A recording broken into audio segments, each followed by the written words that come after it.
When it comes to buying or selling a property, the contract is the most important legal document that you'll sign.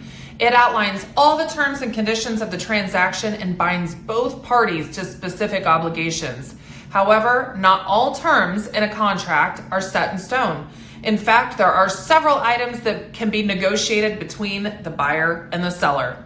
Hi, I'm Lesley Perreault with eXp Realty in Wichita. Let's dive in and explore the 5 most important or most negotiated items in a real estate contract. So number 1, purchase price. The purchase price is one of the most important items in a real estate contract. So while the seller will typically set the initial price, the buyer can negotiate for a lower price, especially if there are any defects or repairs that are needed on the property.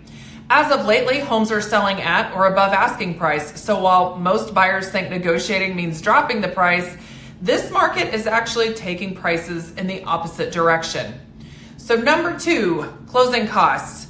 Closing costs are the fees that are associated with the transaction, such as title fees, title appraisal fees, title company fees. These costs are usually split between the buyer and the seller, but they can be negotiated to be paid by one party or the other. Contingencies, number 3, they are clauses that are in our contracts that allow the buyer to back out of the deal if certain conditions aren't met.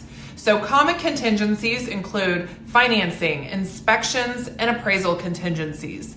These terms can be negotiated between the buyer and seller to ensure that both parties are satisfied.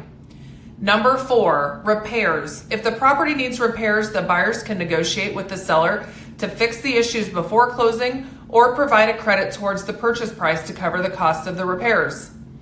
Number 5, the closing date. The closing date is when the buyer is going to take possession of the property and the seller receives their full payment. This date can be negotiated between the buyer and the seller to accommodate their schedules and needs. So in conclusion, if you're buying or selling a property, it can be a complex process, but knowing what items can be negotiated in a real estate contract can help you get the best deal possible.